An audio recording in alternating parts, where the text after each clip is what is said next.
தந்தி தொலைக்காட்சி நேயர்களுக்கு வணக்கம். நல்லதை சொல்வோம், நல்லதை செய்வோம், நல்லதே நடக்கும். இன்று 14/7/2024 ஞாயிற்றுக்கிழமை, சித்திரை நட்சத்திரம், இரவு 9:15 வரை, பிறகு சுவாதி.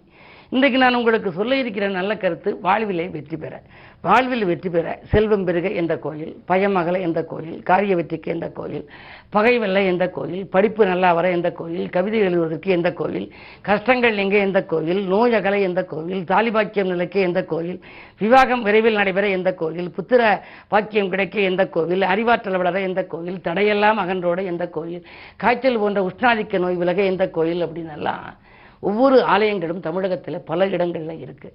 ஆனால் அந்த ஆலயங்களை தேடி கண்டுபிடிச்சு நம்ம நம்முடைய ஜாதகத்துக்கேற்ற யோக பலம் பெற்ற நாளில் போகணும்.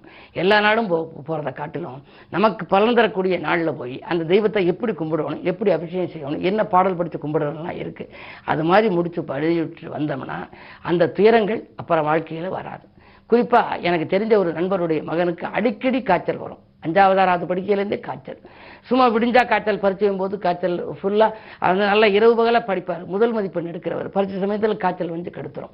பல முறை காய்ச்சல் வந்தோன்னு சொன்னார், ஜுரம் இப்படி வருதே, இதுக்கு ஜாதக ரீதியாக ஏதாவது வழிபாடுகள்லாம் இருக்காது. ஜுரகர ஈஸ்வரர்னு தமிழகத்தில் மொத்தம் எனக்கு தெரிஞ்ச அளவுக்கு ஒரு 6-7 கோயில் நான் பார்த்துருக்கேன் இருக்குது. அதில் ஒரு கோயில் திருக்கோகரணம்னு ஒன்று புதுக்கோட்டை பக்கத்தில் இருக்குது. புதுக்கோட்டையிலேருந்து 5 கிலோமீட்டர். அங்கே ஜுரகர ஈஸ்வரர்னு தனி சன்னதியே இருக்குது. அதுக்கு போய் நீங்கள் நைவேத்தியமெல்லாம் பண்ணி சாமி கும்பிட்டு வாங்க அப்படின்னு. அதுக்கு பிறகு அவருக்கு காய்ச்சலே வர்றதில்லை. பிறகு படித்து பட்டதாரியாகி மிகப்பெரிய படிப்பு படித்து இப்போ லண்டனில் அவர் இருக்கிறார். காரணம், வாழ்க்கையில் அடிக்கடி அந்த நோய் அகன்றுச்சு அப்படின்னா அதுக்கு என்ன காரணம்?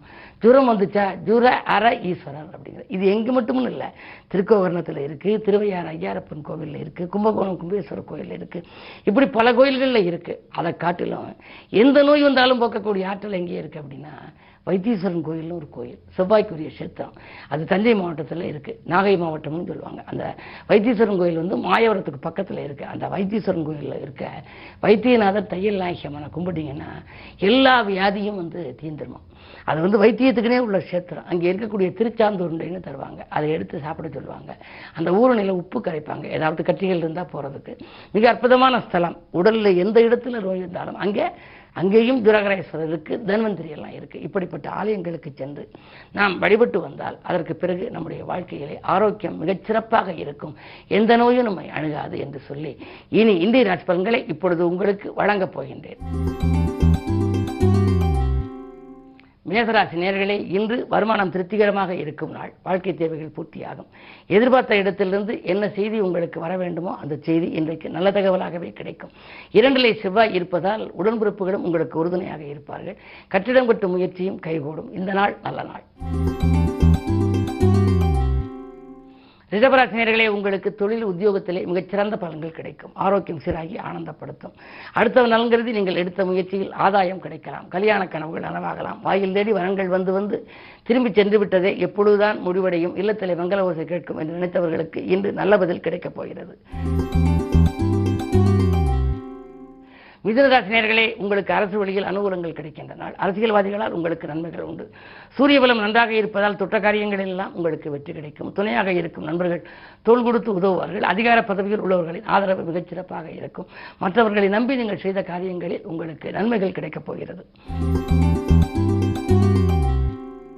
கடகராசினியர்களே, உங்களுக்கெல்லாம் அஷ்டமத்து சனியின் ஆதிக்கம் வக்ரம் பெற்றிருக்கிறது. ராசியிலேயே புதன் இருக்கிறார், விரையாதிபதியும் இருக்கிறார், லாபாதிபதி சுக்கிரனும் இருக்கின்றார். விரயங்கள் உண்டாகும் என்றாலும் லாபங்களும் உங்களுக்கு சேரும். எனவே இன்றைக்கு நீங்கள் எந்த காரியத்தை செய்ய நினைத்தாலும் பணத்தை வைத்துக்கொண்டு செய்ய வேண்டும் என்றில்லை. காரியத்தை தொடங்கிவிட்டால் காசு பண புழக்கம் தானாகவே வரும்.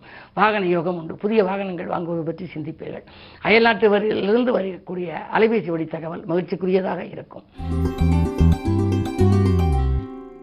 சிம்மராசினியர்களே, உங்களுக்கு பொது வாழ்விலே புகழ் கூடுகின்ற நாள். புதிய திருப்பங்கள் ஏற்படும். புதிய பொறுப்புகளும் உங்களுக்கு வரலாம். உங்களுக்கு உத்தியோகத்தில் உள்ளவர்களுக்கு இந்த இடம் கடினமான வேலை இருக்கிறது, உழைப்புக்கேற்ற பலனில்லையே, நமது திறமைக்கு அங்கீகாரம் கிடைக்கவில்லையே, நாம் விஆர்எஸ் பெற்றுக்கொண்டு வெளியில் வேறு வேலைக்கு செல்லலாமா என்றெல்லாம் சிந்திப்பவர்களுக்கு இன்றைக்கு ஒரு நல்ல பதில் கிடைக்கப் போகிறது. நண்பர்கள் மூலம் உங்களுக்கு வரும் பதிலை நீங்கள் ஏற்றுக்கொள்ளும் கூடிய சூழலும் உண்டு. இன்று இனிய நாள். கன்னிராசி நேயர்களே, உங்களுக்கு காலை 8:05 வரை உங்கள் ராசிக்குள் சந்திரன். எனவே அதிகாலையில் உங்களுக்கு பொருளாதார நிலை திருப்திகரமாக இருக்கும், பணப்புழக்கம் நன்றாக இருக்கும். வாங்கல் கொடுக்கல்கள் இன்று காலையில் சீராகவும் சிறப்பாகவும் இருக்கும். என்ன இருந்தாலும் மனக்குழப்பங்கள் அகலும், பணப்புழக்கம் அதிகரிக்கும். நண்பர்களால் நல்ல தகவல் கிடைக்கப் போகின்றது. நாடு மாற்றம் பற்றியும் வீடு மாற்றம் பற்றியும் சிந்திப்பீர்கள். அதே நேரத்தில் கைமாற்றாக நீங்கள் கொடுத்த தொகை கூட உங்களுக்கு வந்து சேரலாம். இந்த நாள் நல்ல நாள்.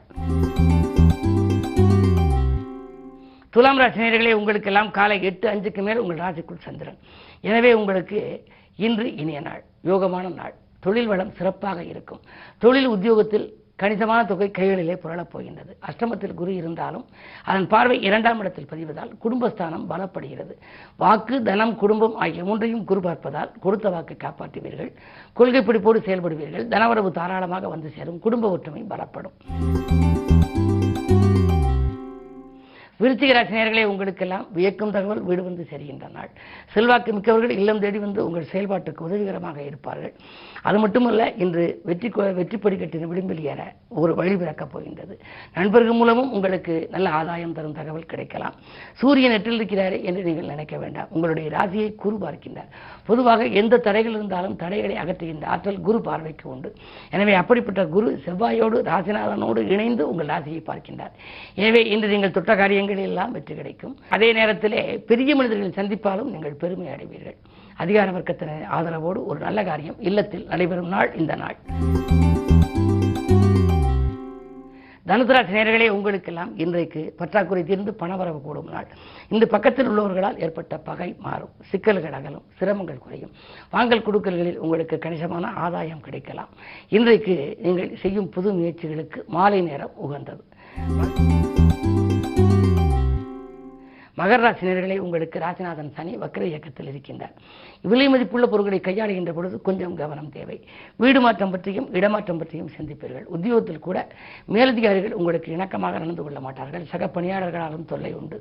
எனவே இதே மாதிரி சூழ்நிலை இருக்கும் காரணத்தால் விஆர்எஸ் பெற்றுக்கொண்டு வெளியில் வந்து வெளி மாநிலங்களுக்கு செல்லலாமா, வெளிநாடு செல்லலாமா, வேறு யாரையும் நம்பி செயல்படலாமா, கூட்டு முயற்சிகளை தொழில் பண்ணலாமா என்றெல்லாம் சிந்திப்பீர்கள்.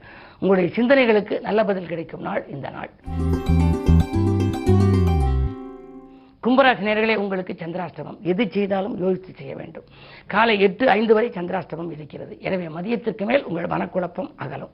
காலை நேரத்தில் வாக்குவாதங்களை தவிர்ப்பது நல்லது. உத்தியோகத்தில் கூட சுதந்திரமாக நீங்கள் செயல்பட இயலாது. இன்று விடுமுறை நாள் என்றாலும் உங்களுக்கு மேலதிகாரிகள் ஏதாவது பணி செய்ய சொல்லி உங்களுக்கு வலியுறுத்துவார்கள். போன் மூலம் வரக்கூடிய சில செய்திகள் அதிர்ச்சி தரக்கூடியதாகவும் இருக்கும், ஆச்சரியமானதாகவும் இருக்கலாம்.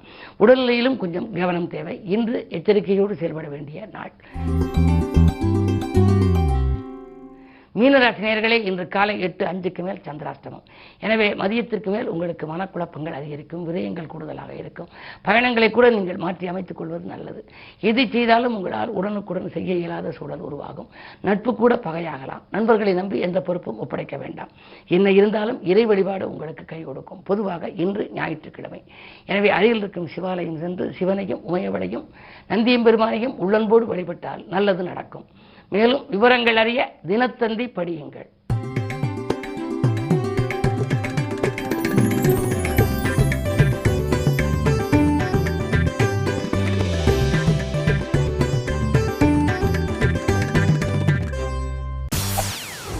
செய்திகளை உடனுக்குடன் தெரிந்து கொள்ள உடனே சப்ஸ்கிரைப் பண்ணுங்க.